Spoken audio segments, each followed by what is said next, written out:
자, 오늘 예수는 역사다 오늘 2탄하는 날인데요.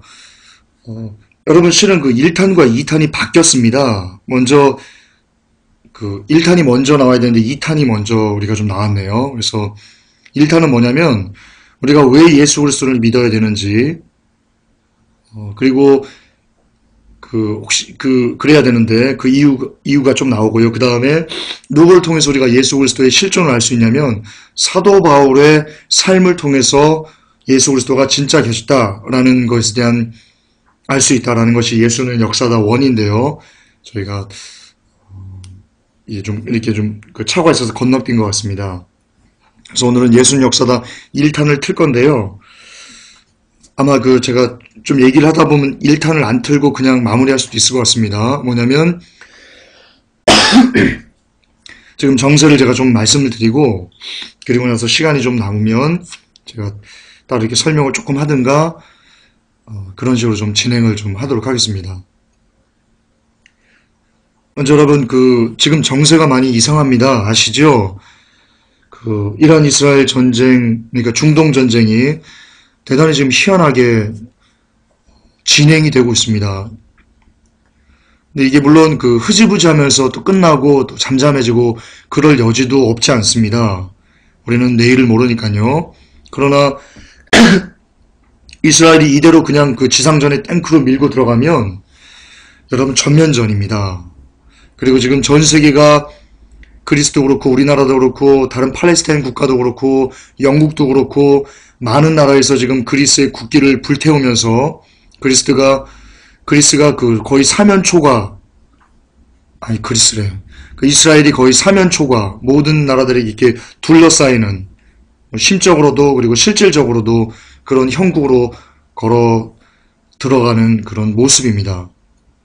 그러니까 많은 사람들이, 전 세계 사람들이 지금 이스라엘을 대단히 많이 싫어하고 노여워하고 그런 입장입니다. 근데 성경에는 마지막 때가 되면 이런 일이 반드시 있을 것이다 라고 예언되어 있습니다. 그 예언이 지금 성취돼 가려는 것 같다라는 느낌이 좀 있고요. 물론 거듭 반복하지만 이러다가 또 흐지부지 할 수 있습니다. 그러나 흐지부지 안 끝나고 그냥 이어진다면 이게 어떤 형국으로 우리에게 벌어질지 잠옷 궁금하고, 그리고 대단히 좀 염려스럽기도 하고 우려스럽기도 하고, 왜냐면 우리가 아직도 못 깨는 영혼들이 있고 우리가 아직도 준비 안 된 사람들이 많기 때문에요. 그렇습니다. 또 하나는 미국 여러분 4차 양적 완화를 실시한답니다. 여러분 이게 얼마나 끔찍한 소린지, 이 경제를 전공한 사람들은요, 그리고 경제를 그 분야에서 일을 하는 사람들은요, 저는 경제부 기자로서 일을 하지 않습니까? 그러니까 저는 이 미국이 4차 양적 완화를 시사했다는 이 발언이요, 얼마나 대단히 끔찍한지 저는 모르겠습니다. 여러분 엄청난 겁니다. 엄청난 겁니다. 1차, 2차 양적 완화를 하고요, 전문가들이 뭐라고 얘기냐면요, 이제 3차 양적 완화를 미국이 하면 이제 미국 달러는 완전히 붕괴될 거다. 가치가 완전히 떨어져가지고 더 이상 기축통화의 위치를 점하지 못할 것이다 라고 전문가들이 이구동성으로 이야기를 했었습니다. 그런데 3차 양적 완화를 실시를 했습니다. 그래서 많은 전문가들이 실질적으로 이제 미국 달러 끝났다 이런 식으로 단정적으로 이야기를 했습니다. 물론 언론에는 안 나옵니다. 보도 제한 걸었습니다. 왜냐하면 보도에서 그렇게 해버리면 혼란이 일어나거든요. 뉴월드 애들이 원하는 방향이 아니거든요. 그래서 어쨌든 보도 제한에 걸렸습니다. 그러나 3차 양적 완화만으로도요, 달러는 이미 넘쳐날 대로 넘쳐났어요. 더 이상 값어치가 정말 똥으로 된 상태가 3차 양적 완화입니다. 그런데 그럼에도 불구하고 이제 4차 양적 완화까지 실시하겠다, 내년에 실시하겠다라고 미국이 말한답니다. FRB가 그렇게 하겠다고 합니다. 여러분 끝장내겠다는 겁니다. 제발 여러분 좀 김종서 너무 극단적 아닙니다. 여러분 팩트를 말씀드리는 겁니다. 지금 3차 양적 완화로도 달러는 이미 여러분 쓰레기입니다. 이미 쓰레기가 됐습니다. 근데 여기에 4차 양적 완화까지 한다면요, 여러분 이건 쓰레기도 아니고 개쓰레기가 됩니다. 더 이상 여러분 어떻게 달러를, 정말 어떻게 설명을 해드려야지 여러분들의 이 심장에 그리고 머릿속에 이렇게 콱 박혀서 이해가 되실까요? 예, 4차 양적 완화는요. 여러분 이거는 코미디입니다. 코미디. 개그 콘서트 200회 특집에 버금가는 코미디입니다. 그럴 수 없습니다, 여러분. 어쨌든 그렇고요. 그러면서 지금 경제가 이제 올해 말이나 내년 되면 거의 막 끝장난다 이런 식으로 지금 제가 올해 말이나 내년이 끝장난다 이렇게 단정 짓는 게 아니고요. 지금 어쨌든 흘러가는 이 팩트가 경제 전문가들이 하는 말 그리고 경제연구소에서 분석하는 것 물론 언론에 보도되지 않고 있는 어떤 정보들을 취합을 했을 때요. 지금 세계 경제가 올해 말이나 내년이면 거의 끝날 그런 모습, 그런 형국으로 지금 몰아져 가고 있는 것은 사실입니다. 예, 이거는 팩트입니다. 이거는 조금의 과장도 없는 그대로 있는 것을 오히려 축소된 부분이 더 많습니다. 이런 입장이고요. 여러분 자연도 참 심각합니다. 오늘 무슨 뉴스가 나왔냐면요. 일본의 멧돼지가요. 60%가 방사능 세슘에 오염됐답니다. 일본 산에 사는 멧돼지들이 60%가 방사능에 오염됐답니다. 그동안 여러분 작년인가요? 재작년인가요? 원전 사태가 터지고 나서요. 그때 반짝 어떤 연구 결과들이 나오냐면 이게 체르노빌 때보다 약 270배나 많은 방사능이 유출된 거다. 당장 시멘트로 엎어버려야지만 그래야지만 그나마 더 이 환경이 오염되는 것을 막을 수 있다. 그런 연구 보고서들이 발표됐었는데요. 어느 순간 쑥 하고 사라졌습니다. 그리고 일본이 콘크리트로 안 덮었습니다. 안 덮었습니다. 그리고는 나온 게요. 거의 막 1000배 가까운 이 체르노빌 때보다 거의 1000배 가까운 그런 엄청난 양의 방사능이 유출된 것 같다라는 보고서들이 쏟아져 나왔습니다. 그 열매가 뭡니까? 여러분 그 열매가 지금 나타난 겁니다. 일본의 멧돼지들이 60%가 방사능에 오염됐다는 뉴스가 나온 겁니다. 송어에서 막 세슘 검출되고요. 여러분 일본 원전 공포는요. 여러분 시작도 안 한 겁니다.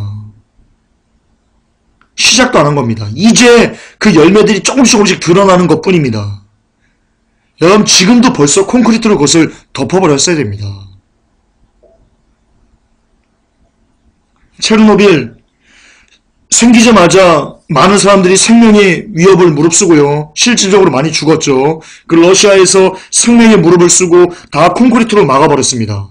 그래서 그나마 피해가 좀 아주 많은 피해가 있었지만 수백만 명이 암에 걸리고 이런 피해가 있었지만 그래도 그것으로 끝났던 겁니다.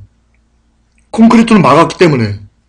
그런데 일본 원전은요. 콘크리트로도 안 막았어요. 바로 해결도 안 했어요. 계속 방사능이 유출돼도 그냥 내버려뒀어요. 그리고 그 수치는 체르노빌에 비해 가지고 가장 최소 적게 잡았을 때 270배예요. 엄청난 양의 정말 끔찍한 양의 방사능이 이미 공기 중에 그리고 바닷속에 여기저기에 흘러나온 거래요. 그리고 그것도 체르노빌 때는 바로 얼마 만에 콘크리트로 덮어가지고 이미 끝났는데 빠르게 진압을 했는데 일본 원전은요. 빠르게 진압이 뭐예요? 벌써 1년 가까운 시기를 계속 방사능을 유출시키면서 그냥 내버려뒀다니까요. 전 세계가. 그 결과가 뭐예요? 지금 일본 멧돼지들이 여러분 60%가 방사능에 오염됐다니까요. 여러분 뉴스에 일본 멧돼지만 얘기해서 그렇죠. 여러분 일본 멧돼지만 오염에 취약해가지고 멧돼지만 오염됐겠어요? 그 산에 사는 버섯, 미나리, 산의 여러 가지 땅들, 또한 산새들, 또 토끼, 다람쥐, 멧돼지가 60%가 오염됐다는 말은요, 그 멧돼지처럼 땅을 기어서 사는 모든 동물들, 그리고 그리고 나무들, 여러 가지 것들이 다 함께 여러분 쌍글이 60% 이상 오염됐다는 말과 여러분 동의합니다. 어떻게 멧돼지만 오염받고 다른 것들은 오염 안 될까요? 토끼가 놀리나요? 야 멧돼지도 방사능이 오염되고 야 이 머저리 같은 놈 그럴까요? 아닌 거 아시죠 여러분? 예, 토끼도 같이 오염된 겁니다. 언론의 보도만 멧돼지가 여러분 알려진 겁니다. 또한 그들이 오염된 여러 가지 동물들이, 동식물들이 막 돌아다니면서 똥 누고, 오줌 누고, 그게 다 뭡니까? 방사능 토양을 오염시키는 겁니다. 여러분, 일본 끝난 겁니다. 여러분, 일본이 끝난 거라니까요. 자연적으로도, 경제적으로도. GDP의 여러분 빚이 2배인 나라가 어떻게 살겠어요? GDP의 2배란 나라가 뭡니까? 1년 동안 그 사람들이 버는 소득이 GDP지 않습니까? 근데 예를 들어서 일본이 우리나라의 그 경제 규모가 약 5배입니다. 약 5배입니다. 우리나라가 1000조죠, GDP가. 그러니까 그 사람들은 약 5000조인데요. 좀 계산하기 편하게 우리나라가 1년 동안 한 명당 약 2천만 원의 수입을 얻는다. 그렇게 봅시다. 그러면 일본은요, 5배니까요. 약 1억 원의 수입을 얻는 겁니다. 1년 동안 한 명당. 그런데 GDP의 2배라는, 부채가 2배라는 것은요, 한 명당 1억 원씩 1년을 버는데 빚은요 2억이란 뜻입니다. 이해가 되십니까? 근데 이게 한 명당입니다. 그러면 4인 가구 기준으로요, 빚이요 8억씩 있는 나라, 한 가구당, 4인 가구로 한 가구당 빚이 8억씩 있는 나라가 바로 어디입니까? 우리 옆에 있는 일본입니다. 한 가구당 8억씩 있습니다. 이런 나라가 살 수 있다고 보십니까? 여러분, 못 삽니다. 어떻게, 여러분, 내가 1년 버는 소득의 2배인데, 여러분, 일본이 왜 금리를 못 올리는 줄 아십니까? 여러분, 일본은 금리를 올린 순간요, 그냥 박살나는 거예요. 금리가 뭐하고 연관되어 있습니까? 부채랑 연관되어 있잖아요. 지금 예를 들어서 이 사람들이 이 이자를요, 매달 이자를 내겠죠. 그 부채에 대한 이자를 예를 들어서 1000만 원씩 냈다고 칩시다. 계산하기 쉽게. 근데 지금 이 제로 금리인 상태에서 1000만 원씩 내가지고 근근히 버티는 거예요. 근데 이것을 올리는 순간, 금리를 올리는 순간, 물가 잡으려면 금리 올려야 됩니다. 어쨌든 이 금리를 올린 순간 여러분 이자는 1000만 원이 아니고요. 1500만 원, 2000만 원 이렇게 그냥 늘어나는 거예요. 금리에 따라서. 그러니까 일본이 금리를 못 올리는 거예요. 그 많은 부채 때문에. 영원히 제로 금리일 수는 없어요, 여러분. 그거는 국가가 아니에요. 영원히 제로인 금리는. 어쨌든 여러 가지 일본은요. 지금 경제적으로도 그렇고 경제도 이미 파산했어야 되는 그런 나라고 더불어 지금 끔찍하게 뭐예요? 여러분 자연이 완전히 방사능으로 끝장이 난 나라입니다. 일본 멧돼지의 60%가 방사능이 오염됐다는 것은요. 그냥 이미 일본 그 자연 생태계가 다 파괴된 상태다. 그렇게 보시면 됩니다. 그렇게 보시면 됩니다. 그 말과 동의합니다. 여러분 일국의 경제가 발전하기 위해서는요. 무엇이 받침돼야 되냐면요. 제1차 산업이 받침돼야 됩니다. 일단 당장 먹고 사는 그 농업, 어업, 수산업 이런 것들이 뒷받침, 축산업 이런 것들이 받침이 돼야지. 뒷받침이 돼야지. 거기를 디딤돌로 삼아가지고 여러분 여러 가지 경제들이 발전할 수 있는 겁니다. 그렇지 않습니까? 여러분 당장 한 끼 먹을 식량도 없는데 휴대폰 뜯어먹고 살 수는 없지 않습니까? 배고프면 자동차 바퀴 띄워가지고 배가 너무 고프네? 소니 사장이요.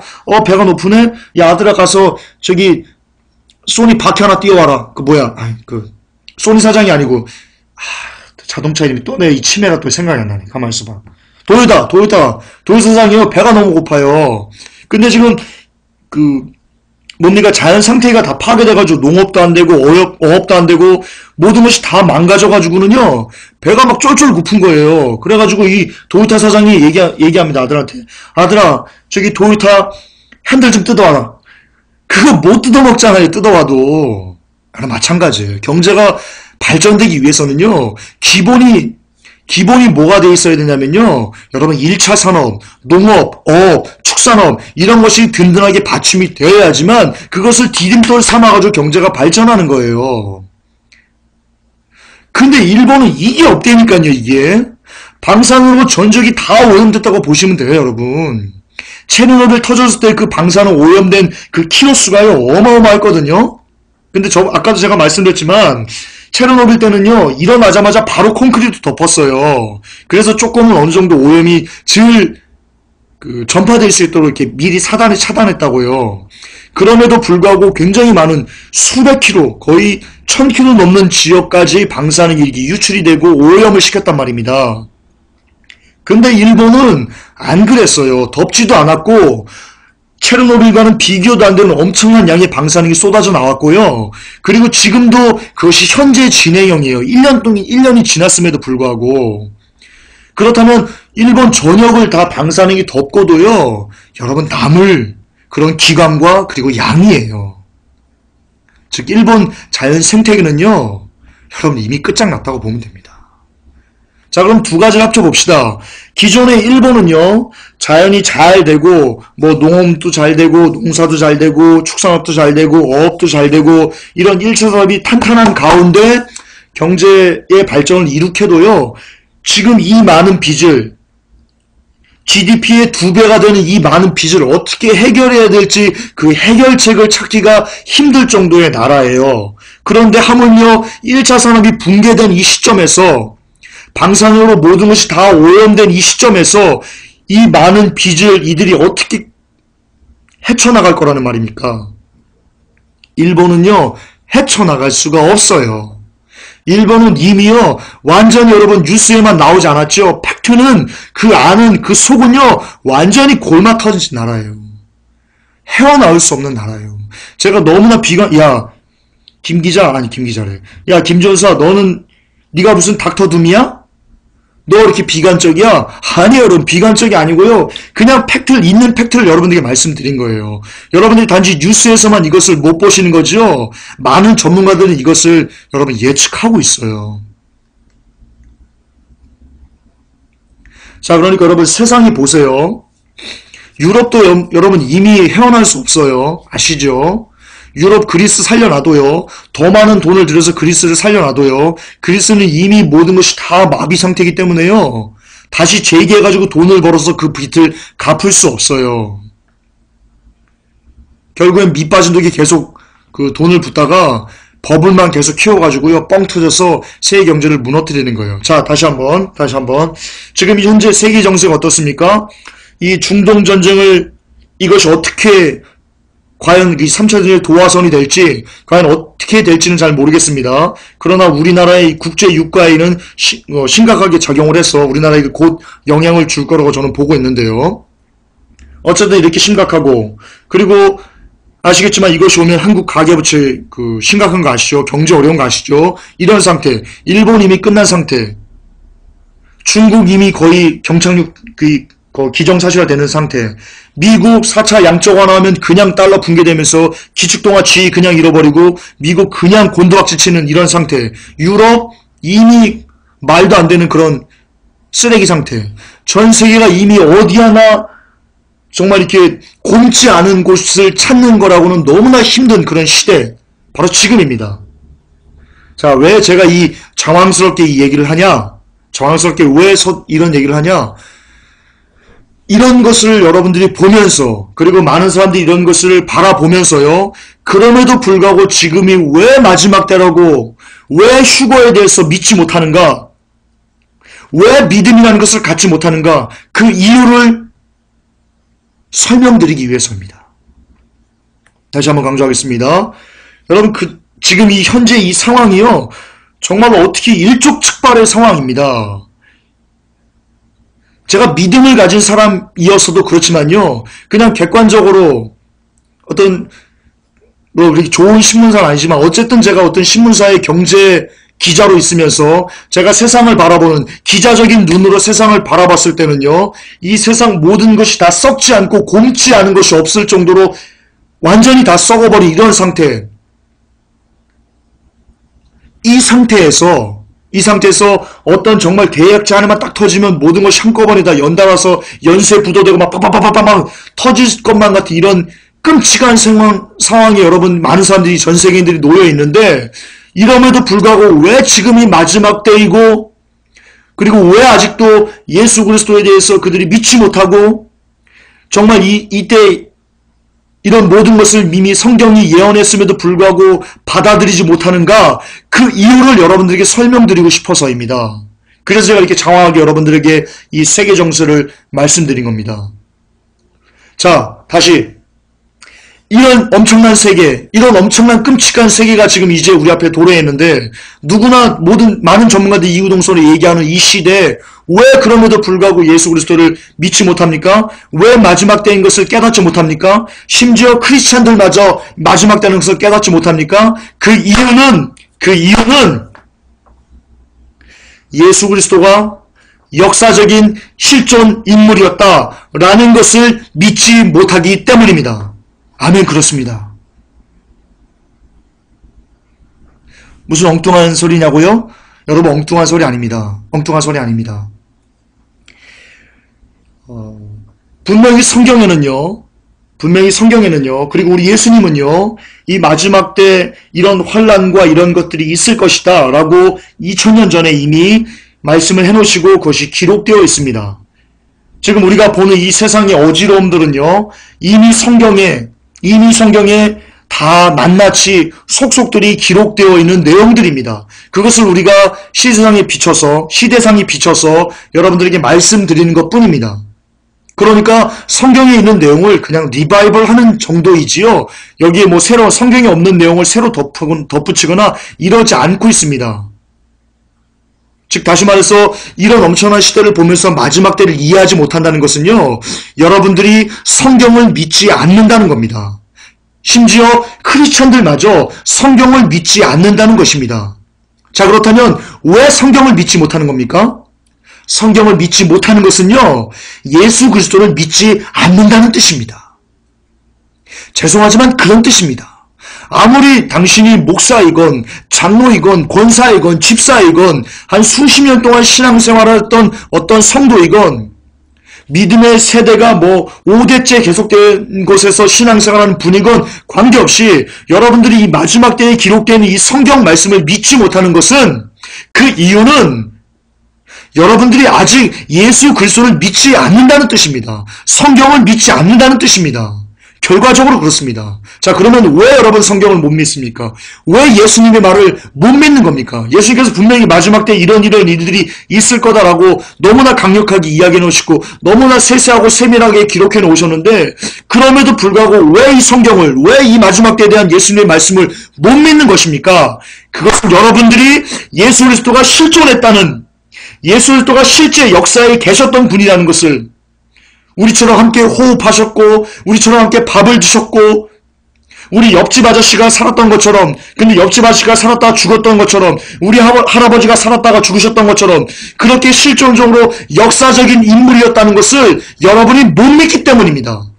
예수 그리스도의 실존을 못 믿고 예수 그리스도가 많은 사람들이 생각하는 것처럼 그냥 신화적인 인물이지, 그냥 꾸며진 인물이지, 그냥 가공의 인물이지 라는 믿음이 예수 그리스도의 실존에 대한 믿음보다 더 크기 때문에, 그렇기 때문에 여러분들이 예수 그리스도를 못 믿는 거고, 예수 그리스도를 못 믿기 때문에 여러분들이 성경을 못 믿는 거고, 성경을 못 믿기 때문에 이 성경에 기록되어 있는 마지막 때에 대한 어떤 현상들, 이것이 지금 이 시대에 똑같이 나타나고 있는데 이것을 못 받아들이는 겁니다. 또한 많은 사람들이, 죄송하지만 많은 크리스찬들이 쓰레기처럼 오늘도 삶을 삽니다.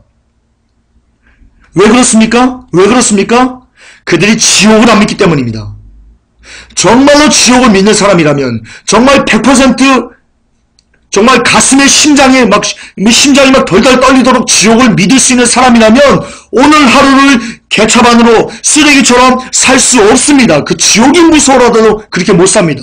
그런데 크리스찬이라고 하는 사람 중에, 목사라고 하는 사람 중에 오늘도 많은 분들이 지옥이 전혀 없는 것처럼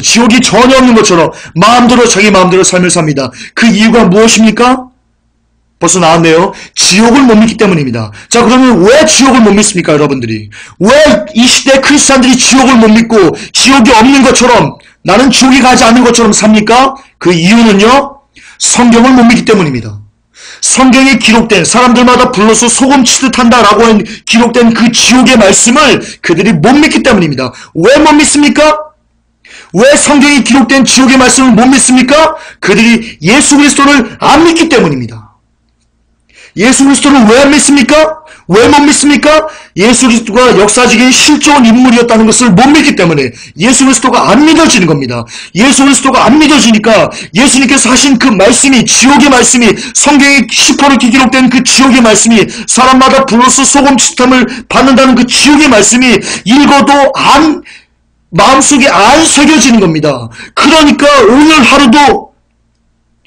하루도 그냥 쓰레기처럼 사는 겁니다. 그렇습니다. 오늘날 이 시대의 문제는 뭡니까? 여러분, 오늘날 이 시대의 진짜 끔찍한 문제는 뭡니까? 복음이 없어서요? 경제적으로 풍요하지 못해서요? 문화가 썩어서요? 교회가 부족해서요? 목사님들 수가 부족해서요? 신학교 수가 부족해서요? 교회 수가 부족해서요? 여러분의 믿음을 깨울 수 있는 어떤 신학 서적이 부족해서요? 여러분, 이 시대가 이렇게 안타깝고 이렇게 절망적이고 이렇게 슬프도록 되어버린 그 이유는요, 죄송하지만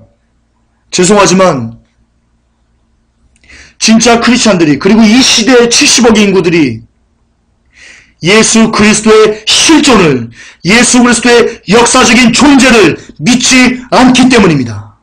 아멘. 그렇습니다. 거기서부터 모든 문제는 시작된 겁니다. 거기서부터 기독교의 절망이 시작된 겁니다. 초대교회 때 왜 초대교회 성도들이 장렬하게 전사할 수 있었어요? 왜 초대교회 사자에게 물어뜯기면서 웃으면서 찬송하면서 죽을 수 있었어요?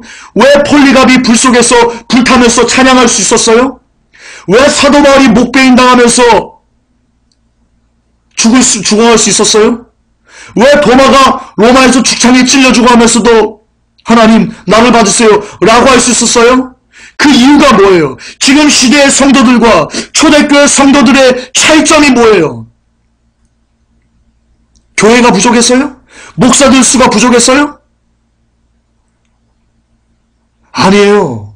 초대교회 성도들의 삶과 지금 이 시대 크리스천들의 삶이 다른 이유는 한 가지예요. 이 초대교회 성도들은 예수 그리스도의 역사적인 실존을 직접 체험하고 직접 그 강력한 믿음을 갖고 소유하고 삶을 살았어요. 반대로 이 시대 크리스천들은 예수 그리스도가 진짜 이 땅에 존재했던 역사적인 인물이다 라는 것에 대한 믿음이 없어요.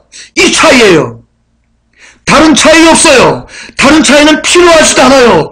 어떤 차이는 오직 하나요. 이거 하나요. 예수를 진짜 역사적인 인물로 믿었냐? 아니면 그냥 신화처럼 내가 생각하고 살아갔느냐? 여러분, 이 차이 외에는 아무런 차이가 없어요. 그리고 이 차이가 결국 초대교회 성도와 지금 시대 쓰레기 성도를 가른 결정적인 기준이 되는 겁니다. 아멘. 그렇습니다. 그러므로 회복교회 성도님들, 초대교회 성도들처럼 살기를 원하십니까? 진정으로 그렇게 삶을 살기를 원하십니까? 이 시대가 마지막이라는 것을 진정으로 믿으면서 신부준비하기를 원하십니까? 정말 지옥이 내 삶에 이제 내가 죽으면 가야 될 그런 곳이다. 그것을 벗어나기 위해서는 예수뿐이다라는 정말 지옥을 피하고자 하는 그런 절절한 마음으로 삶을 살고 계십니까? 그러기를 원하십니까? 그렇다면 여러분들이 이 시간 하셔야 되는 것이 있습니다. 무엇인지 아십니까? 주 예수 그리스도가 실존했던 인물이다. 주 예수 그리스도가 이 시대 나처럼 역사적으로 사셨던 인물이다.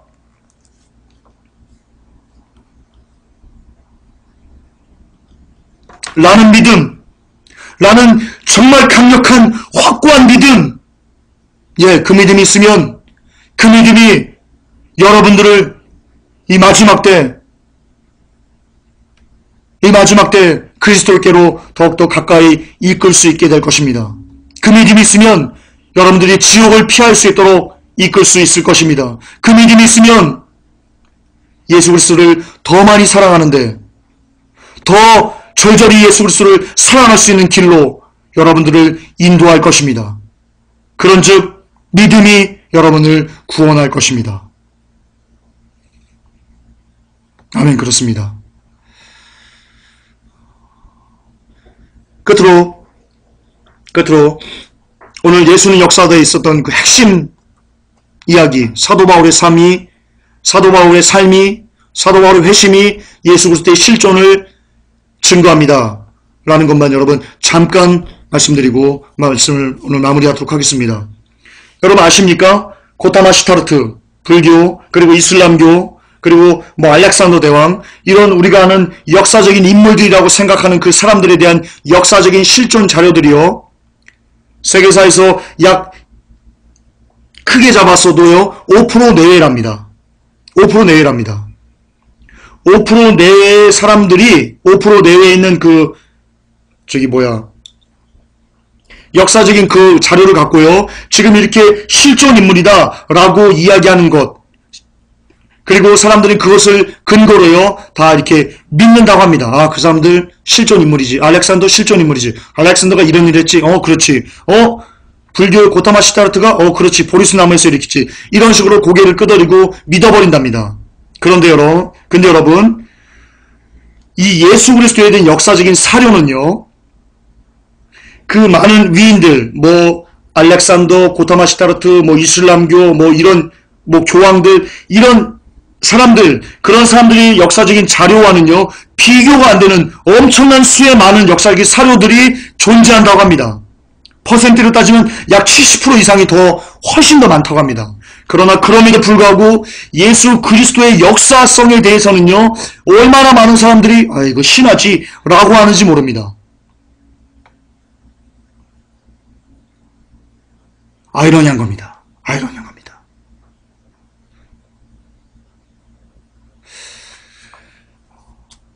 여러분, 사도 바울이요 성경에 보면요 거의 대제사장급에 해당하는 차기 대제사장급이었습니다. 그에는 모든 권세와, 그리고 그가 예수 그리스도를 메시아다라고 이야기하지만 않았으면요 그는 이제 모든 평안과 모든 행복과 정말 모든 것을 다 누리는 그런 위치에 있을 수 있었습니다. 그런데 그가요 예수 그리스도를 다메섹 도상에서 만나고는요, 그리고 나서 그의 삶이 어떻게 됐습니까? 완전히 만물의 찌끄러기처럼 변해버렸습니다. 여러분, 그것이 무엇을 증거합니까? 사도 바울의 삶이 이렇게 변했다는 것을 무엇을 증거합니까? 예수 그리스도가 진짜 계셨다는 것을, 그분이 진짜 죽은 지 3일 만에 살아나셔서 부활하셨다는 것을, 그분이 구주시라는 것을, 그분이 영광의 왕이시라는 것을, 그분이 하나님이시라는 것을 사도 바울의 삶이 증명하는 겁니다. 그렇잖아요. 사도 바울이 미친 사람이에요? 사도 바울이 스스로 고난받기를 세디스트예요? 야, 나는 유대인들에게 매 좀 맞았으면 좋겠다. 곤장 좀 맞았으면, 나중에 곤장 좀 때려주세요. 이런 변태예요? 아니잖아요. 이거 신성모독 하는 거 아닙니다. 어떤 사람은 이런 설교하면 야, 김준사 사도 바울을 변태라고 했대. 이렇게 얘기하는데요. 여러분, 그렇게 하지 마세요. 여러분, 큰일 납니다. 저주받습니다. 그러지 마십시오. 설교를 그렇게 왜곡시키시면 안 됩니다. 사도 바울은 변태가 아닙니다. 사도 바울만큼 온전한 사람이 이 세상에 어디 있습니까? 그런데 사도 바울이 그 모든 부와 모든 권력과 이런 것을 다 뒤로하고 스스로 비참해지는 길을 걸어갔다니까요. 스스로 매맞고 죽을 위험을 처하고 40여 하나 감한매를 몇 번씩 맞고 굶주리고, 그리고 결국엔 쓸쓸하게 형장의 일술로 사라지는 그 죽음의 길을 걸어갔다니까요. 이 모든 것을 포기하고 사도 바울이 바보여서 멍청이어서 이런 길을 걸어갔을 거라고 생각하십니까? 그렇게 생각하시는 겁니까 지금? 예수 그리스도가 실존 인물이 아니다라고 생각하는 사람들은 사도 바울의 것을요 이렇게 얘기하셔야 돼요. 야, 사도 바울이 미쳤는가 보다. 그렇게 이해하셔야지만 사도 바울의 삶이 이해를 할 수 있어요. 그러나 사도 바울은 미치지 않았습니다. 그런데 사도 바울이 이 모든 부와 권력을 다 팽개치고 배설물처럼 매기고 그리스도를 위해서 십자가의 형국의 길을 걸어갔습니다. 왜 그랬겠습니까? 그 이유가 도대체 무엇이겠습니까? 그가 다메섹 도상에서 무엇을 받기에, 무엇을 경험했기에 사도 바울은 이 부와 권력과 이 명예를 다 뒤로하고 천국의 길을 걸어갔겠습니까? 그가 무엇을 봤겠습니까? 주 예수 그리스도를 본 거죠. 죽은 지 3일 만에 죽으시고 그리고 3일 만에 부활하신 영광의 왕 메시아를 그가 직접 경험했기 때문에 그가 부와 권세를 배설물로 버리고 천국의 길을 걸어갈 수 있었던 거죠. 그러므로 사도 바울의 전혀 변화된 그 삶은 예수 그리스도의 죽으심, 예수 그리스도의 살았던 역사성, 그리고 예수 그리스도의 부활을 너무나 강력하게 증거하는 핵심, 여러분, 증거가 되는 겁니다. 그렇습니다. 사도 바울의 변화된 그 삶을 보고도 예수 그리스도 신하지, 예수 그리스도 역사인물 아니야 라고 하는 것은요, 대단히 어리석은, 엄청나게 어리석은, 정말 전능 하나 가질 수 있는 그런 정도의 형편없는 사고방식입니다. 아멘. 그렇습니다. 말씀을 정리하겠습니다. 여러분, 지금 이 시대 참으로 긴박하게 돌아가고 있습니다. 이 시대에 우리가 붙잡을 수 있는 것은요, 우리가 살기 위해서 붙잡을 수 있는 건요, 금 아닙니다. 쌀 아닙니다. 돈 아닙니다. 이런 긴박한 시대에 우리가 붙잡을 수 있는 단 하나의 유일한 희망은 우리의 주 예수 그리스도입니다. 그러나 그 예수 그리스도를 진짜 우리의 마음의 구세주로 믿기 위해서는 우리가 예수님이 실질적으로 2000년대 역사적으로 사셨던 실존 인물이다 라는 그 믿음, 그게 먼저 우리에게 기초가 되어야만 합니다. 그래야지만 예수님께서 성경에서 하신 그 모든 말씀들이 그렇구나, 진짜구나 라고 이렇게 우리의 가슴에 아멘 되어질 수 있습니다. 그러므로 더욱더 여러분 기도하실 때 예수님의 실존과 예수님의 역사적인 그 살아계심을 내가 믿는 진짜 크리스찬 초대교회 성도들처럼 예수님을 직접 경험하는 내가 되게 하여 주옵소서 라는 믿음과 그런 믿음을 위해서 기도하고 나아가는 그런 우리 복교 성도님들이 되시기를 주 예수 그리스도 이름으로 축복합니다. 아멘. 기도합시다. 하나님, 많은 사람들이 예수 그리스도의 실존을 모르기 때문에 오늘도 죽음으로 갑니다. 아무것도 모르고 죽음으로 갑니다. 하나님, 이 시간 기억하여 주시어서 우리 복교 성도님 그리고 이 메시지를 듣는 모든 사람들에게 주님이 역사적으로 사셨다는 것을, 실존 인물이었다는 그 믿음을 우리에게 허락하여 주시옵소서. 사도 바울의 변화된 그 삶을 통해서 주님이 살아계셨구나, 주님이 정말로 부활하셨구나, 그 믿음을 우리에게도, 초대교회 성도들에게 주셨던 그 믿음을 똑같이 우리에게도 주셔서 우리가 죽기까지 하나님 예수 그리스도를 위해서 나아갈 수 있는 그런 믿음 갖게 하여 주시옵소서. 주 예수 그리스도 이름 받들어 감사하며 기도 올려옵나이다. 아멘.